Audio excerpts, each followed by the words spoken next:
guys, welcome to the channel. Welcome to another video. It's that time of the weekend. It's Premier League predictions time. Another round of exciting and intriguing Premier League encounters are almost upon us in a special midweek edition of Premier League action. And of course, this is the video where I talk about the games, analyse them, and of course, give my predictions on how I think the outcomes of each and every single game will be.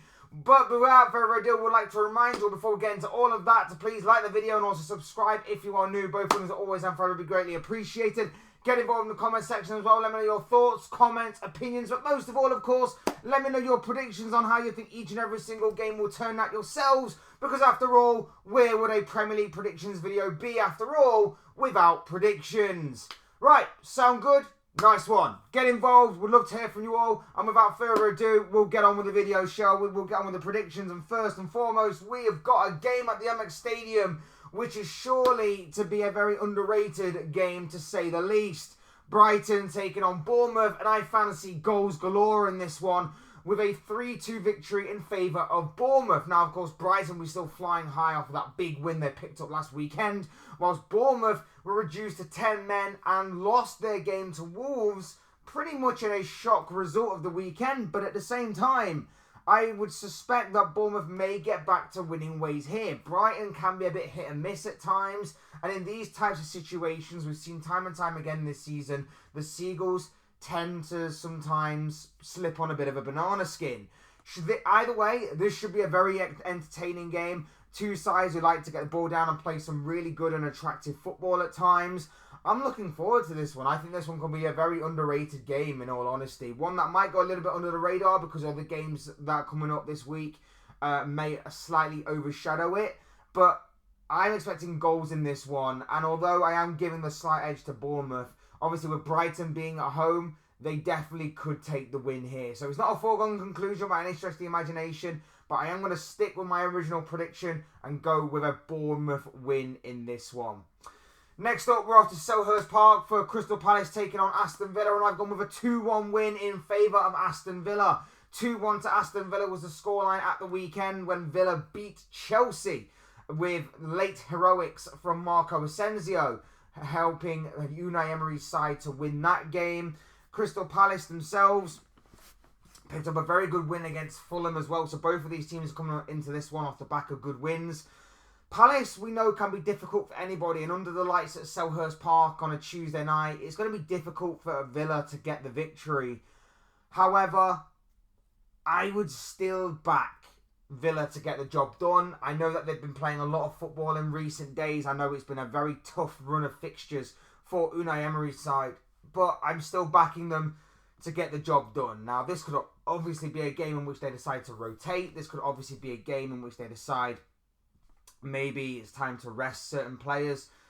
There's obviously an FA Cup game on the horizon. There's a lot of different factors that I think Unai Emery's side will have to consider going into this one.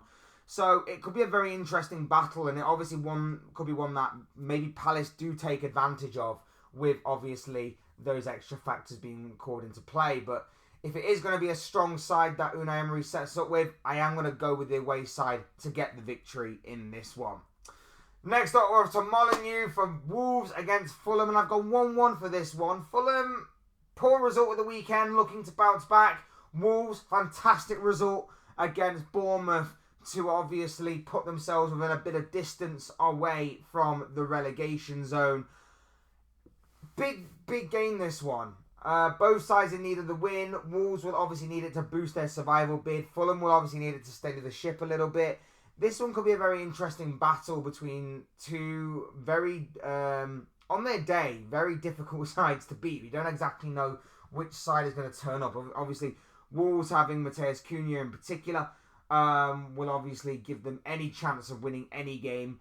But we know that Fulham as well have some decent players in their ranks that can turn the game as well. If I had to go with a winner, I probably would go with Fulham, in all honesty. But I am going to say that Wolves get something from this game, and I'm going to go 1-1 come the final whistle, especially with the kind of form both sides are on right now. Next up, Chelsea against Southampton. I have gone with a 3-1 victory for our, I believe it's Wednesday night, this one, under the lights at Stamford Bridge.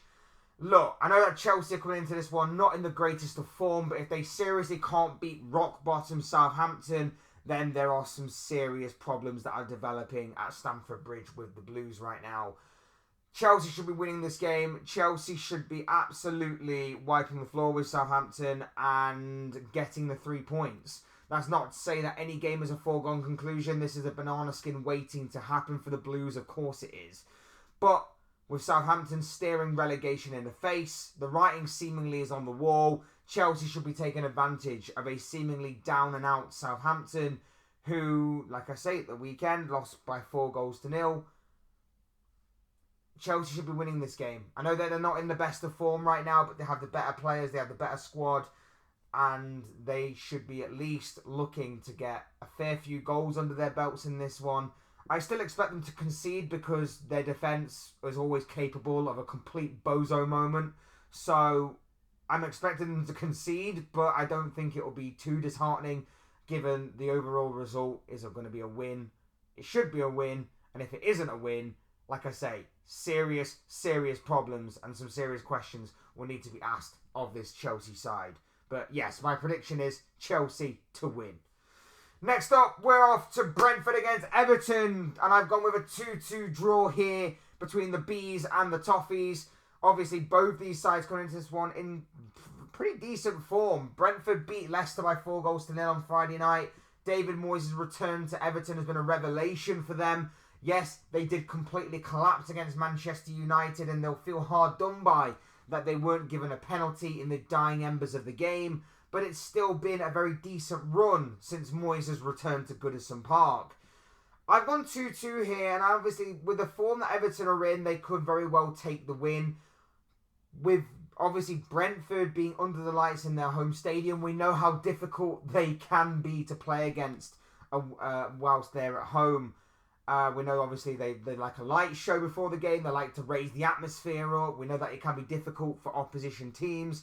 So that is why I've gone for Brentford to get something in this. They very well could get a win as well. But I just think with the form that Beto's in right now, with obviously the way that Brentford are playing, with the way that Everton are playing, with the form of Mbeumo and Visser, it has all the makings of a very decent game in prospect between two very direct, two counter-attacking teams that on their day can be difficult to break down, difficult to play against, and obviously difficult to neutralise in the attacking third. So I'm expecting a very decent game between these two here. So I've gone 2-2. I'm expecting goals galore, but the points to ultimately be shared.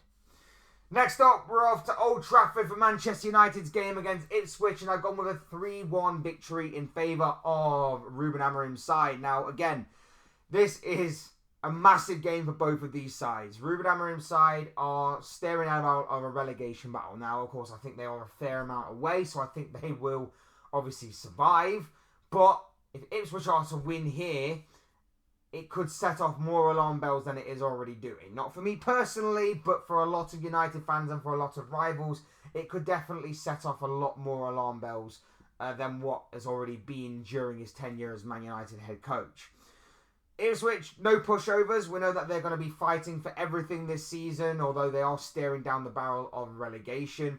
But United, with the form, well, not necessarily the form that they're in, but with the players they have, the individual talent, the individual quality, and if they continue where they picked off or left off against Everton at the weekend, recovering from that 2-0 deficit at half-time to obviously go 2-2, they should win this game. They should win this game. They should start putting away their chances. And if they can just cut out the stupid moments defensively, they should be able to obviously stop Ipswich for the most part. I still think Ipswich will score because they can be threatening. And of course, with Liam Delap up front, he might have a big say in this game. But at the same time, I still would expect United to get the victory in this one. So 3-1 United is what I am going for in this one.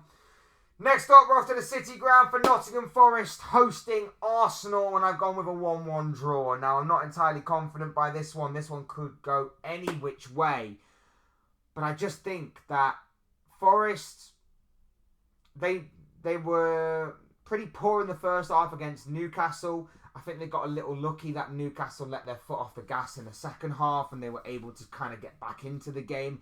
Too little, too late, as it turned out. But Forest, as we know, have still been very strong this season. They've still been very good this season. And one thing that we know for sure is that defensively, they are going to be solid. Barring the odd one or two seemingly anomalies this season, for the most part, Forest have been solid this season. I know they weren't at the weekend, but against an Arsenal side that don't really have a vocal point in attack or a mainstay vocal point in attack, don't really have a recognised striker, an attack that is seemingly a little blunt right now, you probably would expect Forest to get something from this game. I think Forest going forward, it's always going to be tough against a well-oiled machine in Arsenal's defensive structure. But I think Forest can get something from this, especially with the form, the creativity of Morgan Gibbs-White, the kind of pace and speed and power of the likes of Anthony Elanga, Callum Hudson-Odoi, Chris Wood. They can always get something from this. They can always get a goal or two from this game. And like I say, if they are solid defensively, if they are well structured, they can neutralise Arsenal for the most part. Arsenal, of course, need to go there and win. After this past weekend, they are now 11 points behind Liverpool. They obviously do have a game in hand, but that loss to West Ham will obviously be a real stinger for them, and they'll want to bounce back in this game, not just for themselves, but of course for the fans as well. But Forest, we know, are going to be tough opposition. We've seen how well they performed all season.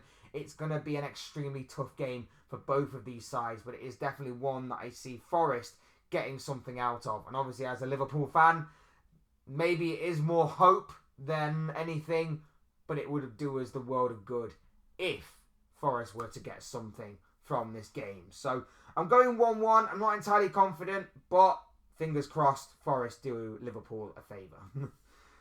Next off, we're off to the Tottenham Hotspur Stadium for Tottenham's game against Manchester City. A notoriously difficult game for Man City. And of course, with the form that they've shown this season, I don't think it's going to get any better for them, in all honesty. We know that City have a tough time not only just winning against Tottenham, but actually scoring against Spurs at their home ground. And I see them not winning this one either. I've gone 3-2 to Spurs. I see goals galore in this one, and I think the past few results have seemingly put Spurs in a better light. They seemingly have found a bit of form going into this one, I would say. Now, of course, it is Spurs, so we take that with a pinch of salt. We know that obviously they can slip up and falter at any given moment against any type and any level of opposition. So, yeah, take that for whatever you will. We know that obviously City are going through a major rough patch right now. They were absolutely destroyed and dismantled by Liverpool and well neutralised by Liverpool on Sunday. They go into this one against the Tottenham side that are weakened, yes, but they still have their threats going forward. It's going to be an interesting battle, this one. This one was obviously a very notorious game for both of these sides. And earlier on in this season, of course, Tottenham did beat Manchester City. So it is going to be an interesting game, but it's one that I think Spurs can do the double over City with.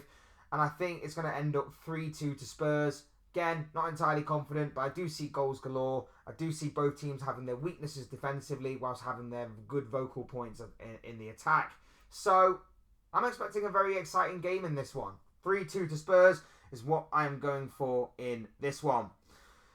Our penultimate game on this list sees West Ham go up against Leicester at the London Stadium, and I've gone 2-0 to West Ham. West Ham will still be flying from that London derby victory against Arsenal at the weekend. A massive win and a massive 3 points for Graham Potter's side there. And they come up against the Leicester City side, who are obviously battling relegation, coming into this one in extremely poor run of form.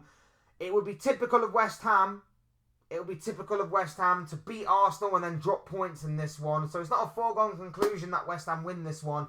But given the fact that, West Ham still building under Graham Potter, West Ham flying higher and taking some real positives from that win against Arsenal at the weekend, may take some real mentality boost as well.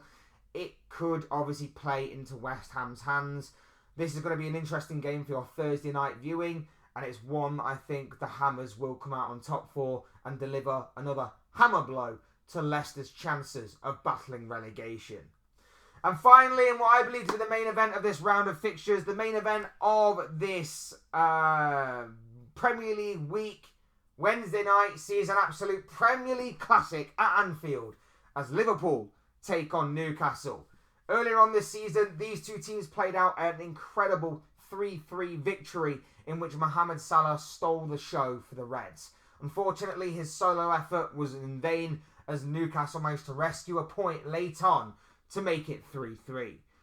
This time around, Liverpool are 11 points clear at the top of the table. They have a massive opportunity to maybe maintain that lead or even stretch it depending on the result of Arsenal in their game against Forest.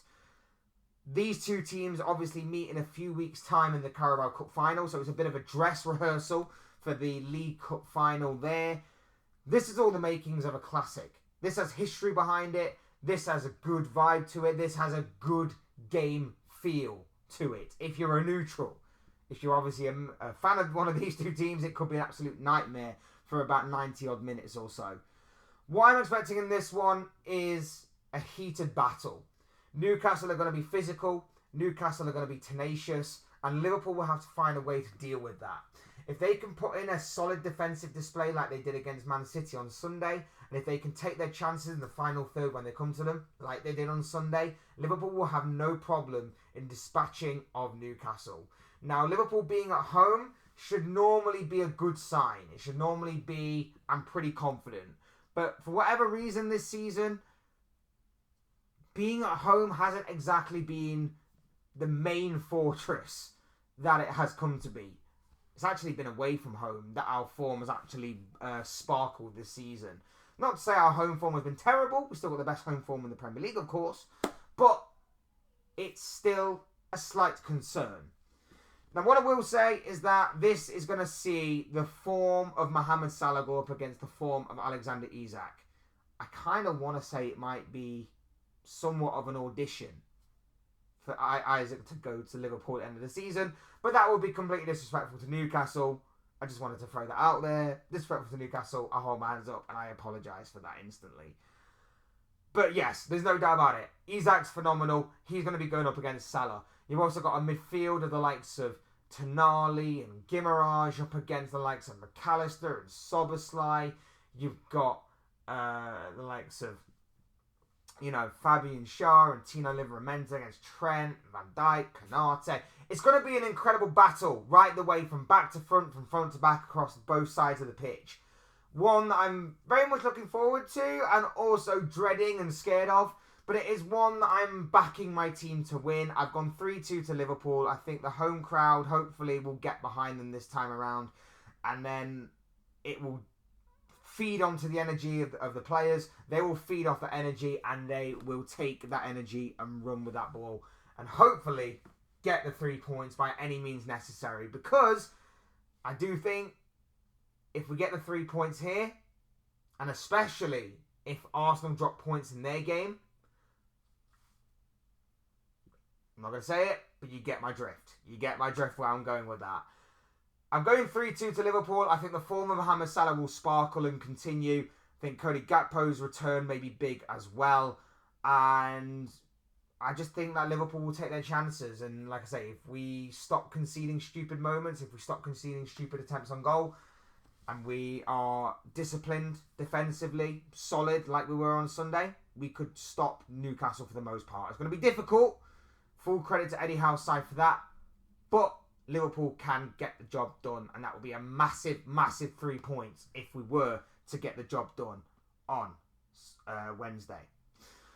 And there you have it. Those are the thoughts, comments, opinions, predictions, feelings, whatever you want to call it, of this guy. I want to know what you guys think. What do you make of any of the games that are coming up this week in another round of exciting and intriguing Premier League encounters? Let me know your thoughts, comments, opinions, but most of all, of course, your predictions down below in that comment section. Use and abuse that section, people, and talk to me on all of the Premier League games that are coming up this week. Otherwise, hit the like button on the way. If you enjoyed the video, subscribe if you are new, or both things will be forever and greatly appreciated. Thanks everyone for watching. Thank you all for your brand new or continued support. Very much appreciated by you all. Will never be taken for granted. You guys are absolutely awesome, so thank you all for the support. I've been Fletch. This has been another Premier League predictions video, and I haven't seen speak to you all again soon in another video, a live stream, or whatever it may be. Cheers guys, thanks everyone for watching. Take care, enjoy the rest of your day. Speak to you all again very, very soon.